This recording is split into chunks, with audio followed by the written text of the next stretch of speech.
Have you ever thought about writing a book but told to yourself, I am not a writer? I felt the same. No English degree, no writing background, just stories, scars, and lessons from years in the trenches. And yet I went from zero experience to a self-published 40,000 word book that now drives leads, builds credibility, and opens doors to speaking gigs, partnerships, and clients. And in this video, I'm not just telling you what I did, I'm handing you a roadmap packed with shortcuts, mindset flips, tools, and the things I wish someone told me at the beginning. And if you've ever wanted to write a book but didn't know where and how to start, then stay with me. And let us be honest, starting is the hardest part. You feel like a fraud. Your inner critic will not shut up, and every paragraph will sound like a trash. But here's what helped me to get over that first mountain. You pick a problem, not just a topic, and ask yourself, what do people constantly ask me for help with? That is your book, my friend. For me, it was helping immigrants and entrepreneurs navigate in this system in America. The question never stopped. That is how I knew I had something worth capturing. And write like you talk. Forget trying to sound like a New York Times author. Just write how you would explain something to a friend over a coffee. Clarity beats cleverness. Use word vomit technique. And I call it word vomiting. Just pour your thoughts out. No editing, no judgment, no perfections. You will fix it later. And if you do not use that word vomiting technique, you're gonna find yourself stuck trying to find the perfect word, trying to find the perfect grammar sentence and structure. And what it'll do is it'll drain you because you just can't proceed down to the next line because you're just stuck in that thing.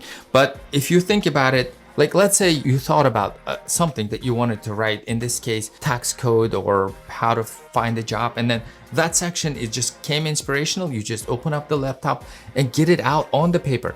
Later, you will fix it. In my case, what I did, I built a loose table of content, which kind of guided me throughout the process, which then also evolved. I reshuffled the sections, I reused, I scratched some of them, I got them merged to one another, but it didn't matter because I knew the problem I was gonna solve. Then I had to kind of like put the main table of content points to which I would write, but I wasn't cycled, like I wasn't going through the section by section. So let's say I got an inspiration on the finance part, but I was like talking on the visa part, then I would just go and tackle that, get it out. So, but the table of content is good because it kind of like keeps you as a guide. However, have a mindset that it will change. Use a Pomodoro style technique. If you are not familiar with it, what you want to do is you want to put a timer to 25 minutes. It's actually like this. You can buy one of this. In 1980s, Italian was created this, Francesco Cecilio, I believe. And the content here is you just put a timer for 25 minutes and nothing distracts you when it. What I like about this particular one, it's mechanical.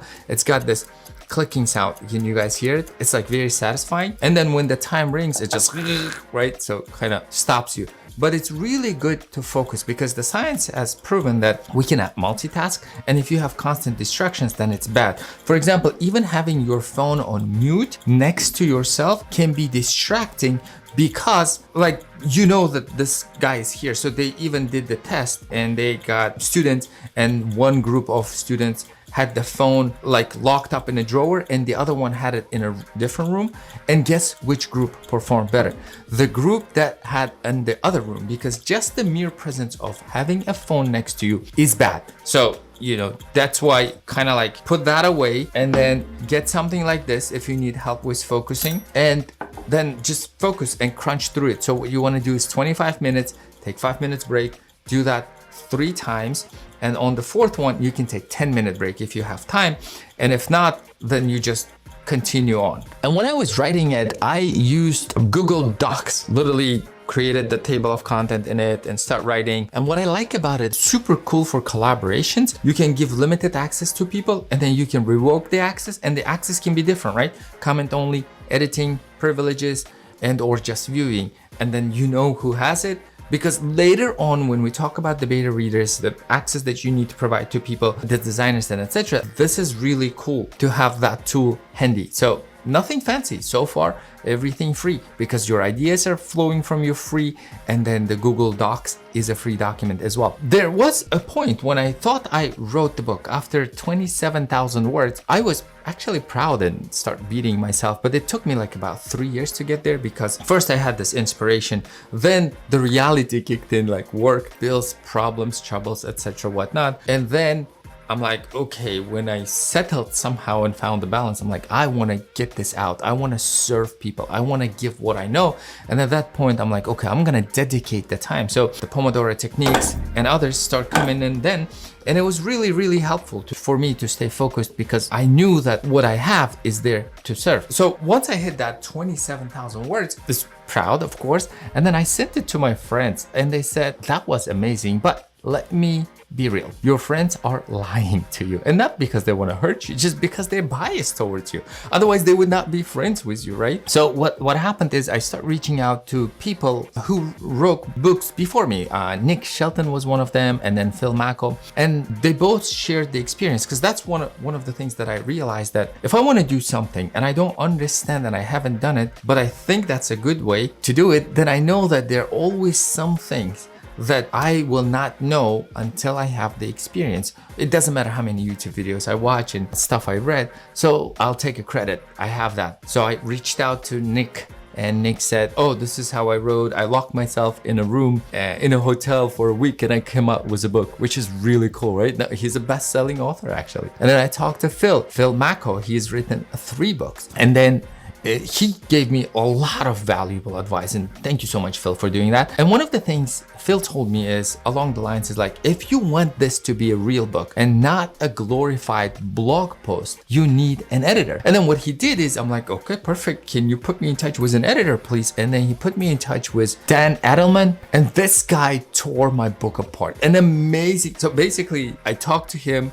interviewed him, told him the scope, the genre I was writing, and he's like, this is the price, so we agreed on it. And then I let him inside my Google Docs, and this was amazingly brutal. The guy tore my book apart, and I loved it, but like I hated it, but I loved it, right? Because once you go through it, and then like it was like a bloody red book with like, he had an editor. That's how he edits. He always suggests changes. He doesn't make the changes for you, and the whole thing was red, and I'm like, oh. So, and he didn't just fix the grammar because he fixed my thinking. He taught me so many things. A couple of things is like, don't make bold statements without facts. Like, don't just throw facts out there. And if you say something, put a credible link that I can prove it. And then don't use too many words. Say the same thing with lesser words, or try to say it differently. Every section needed a purpose, and he showed that to me. Cut the fluff, even if it hurts, he was saying, basically without saying it, right?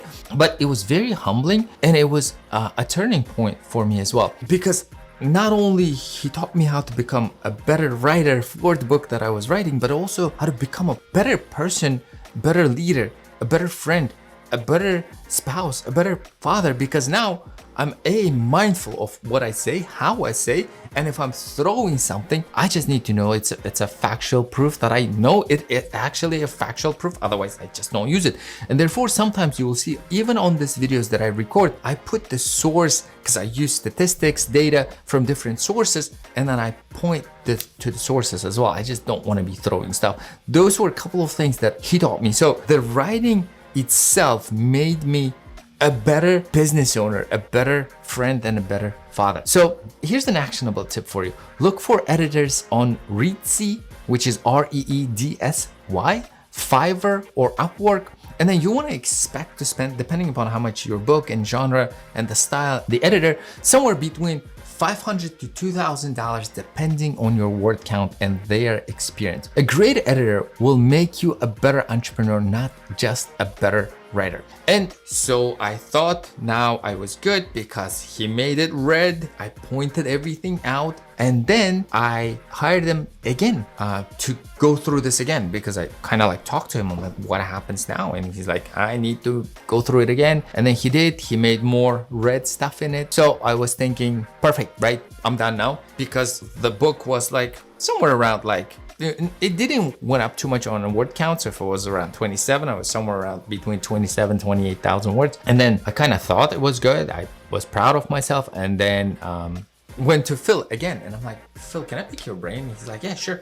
I'm like, so this is what I did. And he said, after editing, that now you need to hire beta readers, otherwise you are in echo chamber. So I basically tested his advice again. I took the book and sent it to other two friends, that not the previous ones, but the other ones. And then they came back saying, whoa, man, you did such a great job. Applauses. I'm like, okay, that's not good, right? Every friend I send it, it's good because they like me. They biased. They should be. And thank you, my friends, for being biased and liking my work. Here, though, on writing a book, I needed more clarity. So then he told me, go get beta readers. And then I found them in Upwork, and I found a different beta readers. So basically beta readers are those people who you pay for, and they read through your book, and then they make errors, suggestions, questions, and you're not supposed to, or I mean, you're not have to be accepting their suggestions, or you can, right? It's up to you. So what happened there is I decided to go with 10 beta readers, and they were different prices. The cheapest I think was like $10, $15 to like $100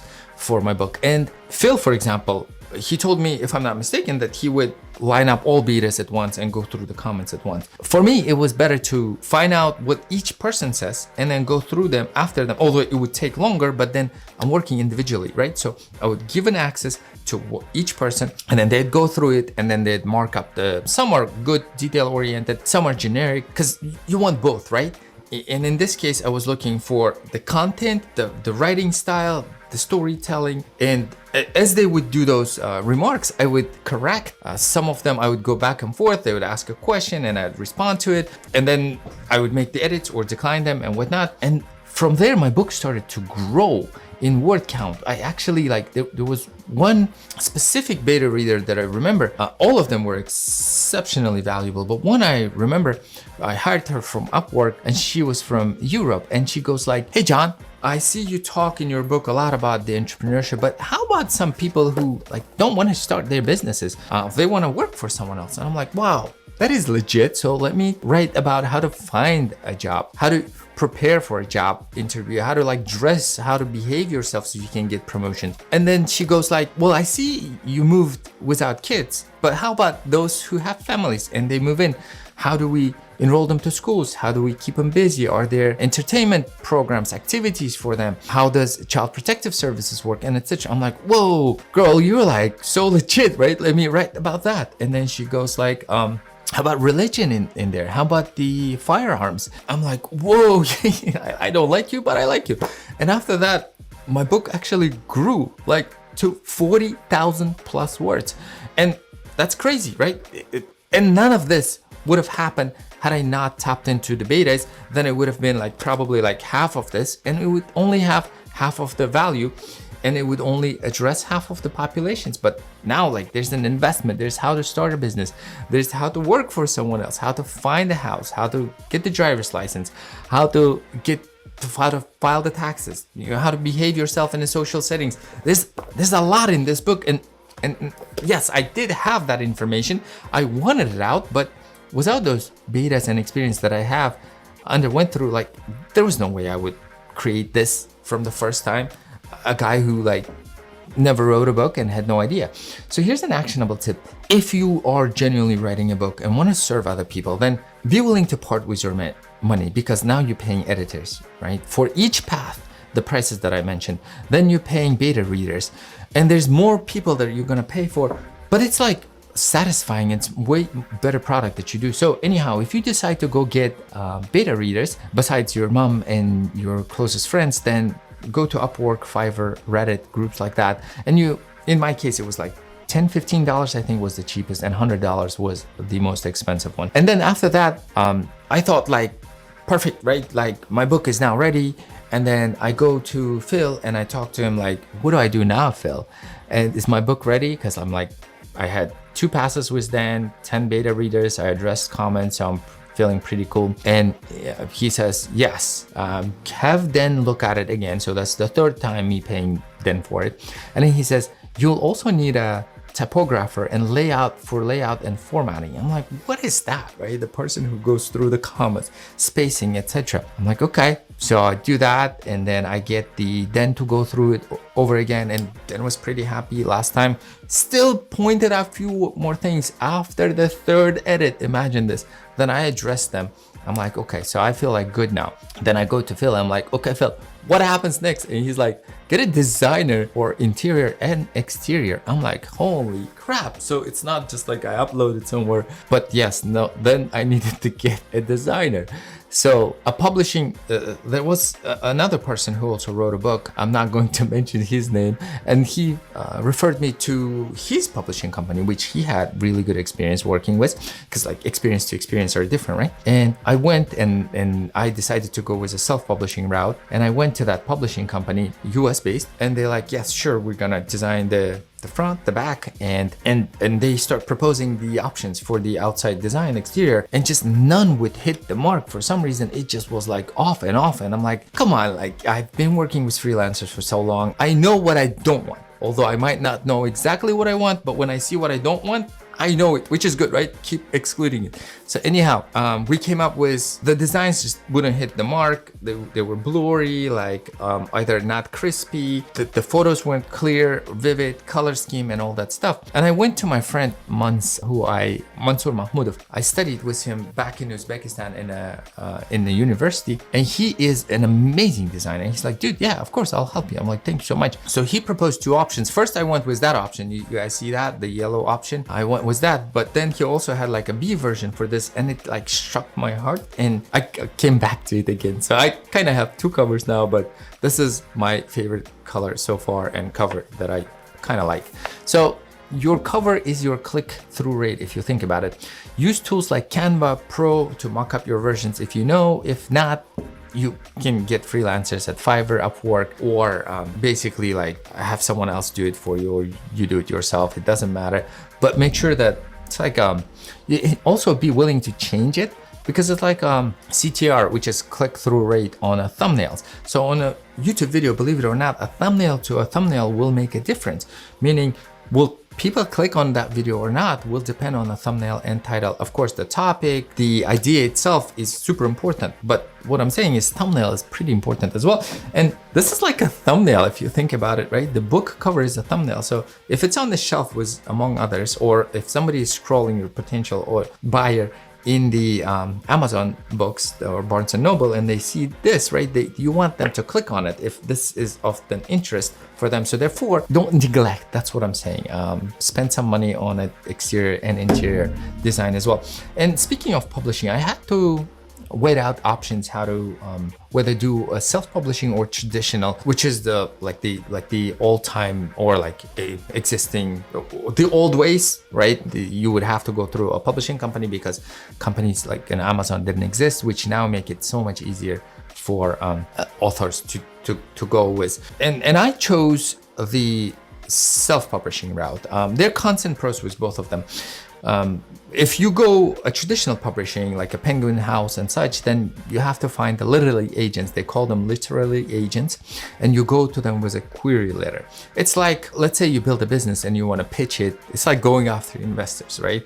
Trying to raise money. Like most of them will ignore you. Most of them won't even talk to you. And then the commission is small and the process is much longer.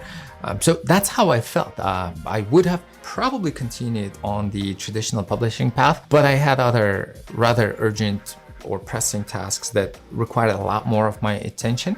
And I decided to go with the self-publishing route. A little bit of me in being impatient as well, because I'm like, I wanted to see the book in the shelves. So I researched both of them. Traditional publishing, like for example, some pros are credibility stamp, right? If you go through a traditional publishing, you get the credibility stamp right away. And then the team handles your layout, design, so you don't have to pay. So in this case, I had to pay, and then ISBN number for you, and etc. And there are cons though. You wait 6 months to 24 months, sometimes even longer, I hear. They own the timeline.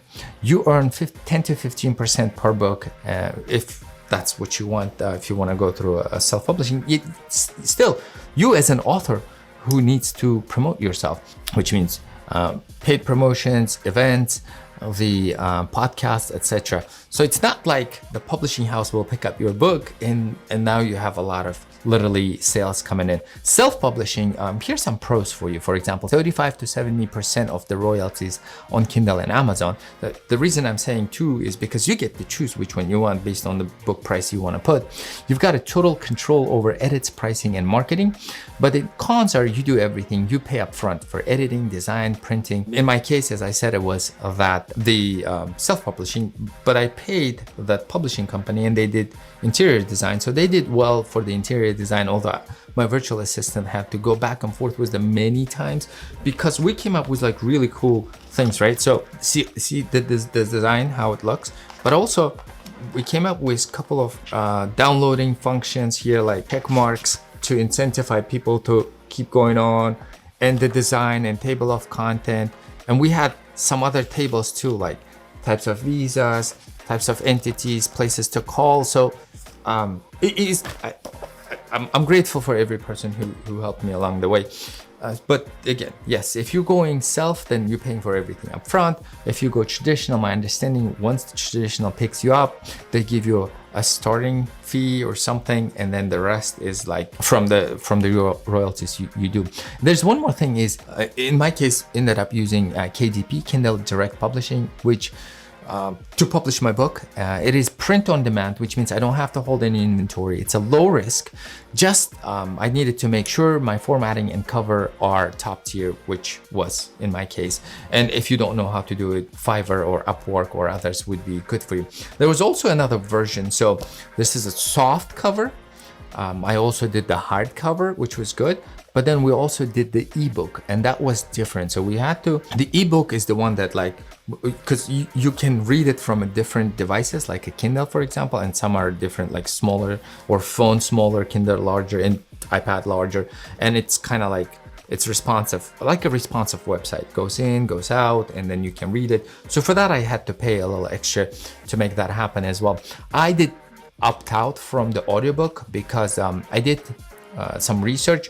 Like I didn't have the equipment or time or desire to read the whole book. But my understanding is if you go there and audiobook, then the competition is lesser too, so which is good, right? Then I looked into people who would possibly do the reading for me, and they're different authors, and you can find them in Fiverr and Upwork as well. And the prices were all over the place, like somewhere $1,000, somewhere like $3,000-$4,000, depending upon on the author. The cheapest quote I've gotten was like $800. That was a cold email that just came landed in my inbox, but I never opted into it. So maybe in the future I'll have the audiobook. So far I do not have that. So this creates a perfect segue into marketing, because you could be thinking writing the book is hard, but think again, because selling it is even harder. I launched with Amazon ads, Upwork help. Like in Upwork, I ended up getting a freelancer to help me. And also that publishing company gave me some advice, and start spending money on the Amazon links, like a sponsor, right? Like it's like same concept like a Google, but if somebody looks for American Dream or Living in America, I wanted my book to come up. So I started paying for that. First time it didn't work out. Like we had this cover, the yellow cover, and the freelancer told me like, man, the cover is not working out. And that's when I had to back up this cover. We're testing so far, it's going well. It's picking up on book sales. The reviews are picking up. So I'm proud of it. But first time, money down the drain. And then I learned a lot and ended up changing the cover too. Speaking of cover, the reason I went with this is, look, so we're an immigrant. I'm an immigrant and I'm an entrepreneur, right? So the reason I picked this is because we come to this country, and then as you can see, there's a silhouette of an immigrant that's coming in with a bag and in an American flag, right? So what happens is, in my belief, that we come into this country and we get imprinted this country's colors, like blue, white, right? Stars, and etc. But we never blend in. It doesn't matter how hard we try. As you can see, it just never blends in. We like just never become one. But however, because these colors are now imprinted on us, when we go to our home countries, we are not this anymore too, because now we kind of like stand out. It's another analogy I was given is, there's a tree and it has leaves, so we're the leaves, right? And there's a ground, so we're a leaf that came off the tree and we don't belong to the branch or the tree anymore, and we're in the air, but we do not settle on the dirt or ground as well, because it's like a wind blows, whatnot, it goes up and down. Sometimes you're more like tree liking, sometimes you're more like the dirt, but it's like in between. That's what we are. That's how I feel. So that's why one of those reasons why I picked this is this. So a little segue, make sure your cover sticks for you, right? When you do that. And you can also do like A and B testing as well with your cover, see which one sticks better.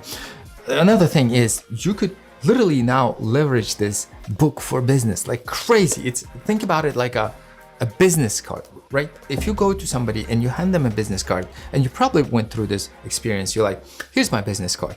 And there's like a cheap business card, which is free, bendable. And there's a harder business card, which is thicker. You can say, oh, nice. And then there's the design difference. And then there's like a thick, nice looking, like a VIP, a black, thick credit card looking business cards, right? You know what I'm talking about. And you can tell about the level of the person, kind of like how much attention they pay. This just creates the impression. Why I'm telling you this? This is like a business card on steroids. It's crazy because it's like, it's a social proof. And I didn't care, for example, of course, do I want to sell 5,000 copies? Yes. But am I happy selling 50 copies? Yes. Am I happy selling 100 copies? Yes. Am I happy to sell 500 copies? Yes. Because we keep going up, right? But my goal was like, hey, I got it out of my system. I know I'm going to help a lot of people. And I know this got the entrepreneurship sip, like meaning how you start a business, how do you invest, how do you save, a lot more things like actionable practical advice, not just for the immigrant, but also entrepreneurs. So that's why I know that by helping one person, I'm actually helping 10 people. So imagine if I help 1,000 people, then I have indirectly helped 10,000 people. And if I help 10,000 people, it means I've helped 100,000 people. So as you can see, numbers go dramatically, which is good. And what it does is also builds your social proof, right? Because what people do, they buy from people they know, like, and trust. And when they pick up your book, of course, there's a ton of joy of signing and handing a book to someone. And when you see somebody buys from it, Amazon, and then they leave reviews, you're like ecstatic. But imagine they spent time with you. It's like the same, like a YouTube videos. You guys are watching, and I could be like sleeping right now. I could be on a birthday party. I could be working, or whatever, right? But we're spending time. So you get to know me more, which means the likelihood of you knowing me is higher, that liking what I do is higher, and trusting me. So, and when the trust is there, then business interactions happen. So it's the same thing. Book is like, you give it to someone else, they spend time with you, and doesn't matter what you're doing at the same time. So actionable tip for you, for example, print 25 copies using Amazon KDP. For example, on the author copies, you get specific rate. It's a lot cheaper.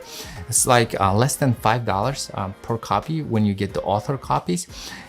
But they charge you for shipping. So the larger amount you get, the better. So therefore, like, hey, get like 25 of them on KDP and then keep them in your car. And when someone asks you what you do, hand them the book and say, this is everything I've learned on paper, and see how it just like changes, right? Like, and whenever you're talking to someone about a potential business proposition, and it's such a credibility builder, because you're like, I'm an immigrant entrepreneur who's been here 20 plus years, doing cleaning, helping immigrants, running a multi-million-dollar cleaning company. I'm an author of a book, The Immigrant's Companion, Making Your American Dream a Reality. I'm an SBA's Small Minority Business Person of the Year awardee. So as you can see, it just keeps stacking to your credibility. And you don't need to be right. And remember, you do not need to be a writer to write a book. You need a message, you need a system, and a bit of courage to get it down. And a little bit of time and focus, of course. The tools are already here. Nowadays, actually, you can use AI to help you. Like back then when I wrote, the only tool I had was the Grammarly, that minor corrects your grammar. But AI can do so much for you now. Of course, it hallucinates, it talks bluff, etc. But leverage that, right? It's like a mini editor before you go to a professional editor. Use tools like Pomodoro techniques to stay focused. Use the word vomiting technique. Get the table of content out. Get it out, and then find those people, because Upwork, etc. is a lot of them. And if you need referrals, reach out to me. Any person which can help you out, I will make the introduction. This is my way of paying forward. And because at least when that happens is, you know that whoever person you end up working with, those people were tested by me, so you don't have to be testing people yourself, learning on your own time, which gets pretty expensive. So if you haven't bought this book yet, please go on Amazon. It comes in 2 languages, one in Spanish and one is in English, and buy it, read it. Please leave a review and let me know how you like the book, because I would be like honored if you were to spend some time with me, tapping inside of my brain, and I know you will come out with tons of valuable information from building a wealth, getting driver's license, putting your kids in school, to like political ambitions, starting businesses, and making wills, investments, crypto, all other stuff. There's like so much valuable information, 18 years of my life condensed in this book, and it's on sale on Amazon and most of other book retailers, wherever you buy them. And if you have enjoyed this, would be appreciated, and then click on this video, because this video is called "You Will Never Think About Money the Same Way Again." That's a 21-minute wake-up call, and it pairs perfectly with this one. Keep on crushing your businesses, and I'll see you inside of this book. Bye. Video. Bye for now.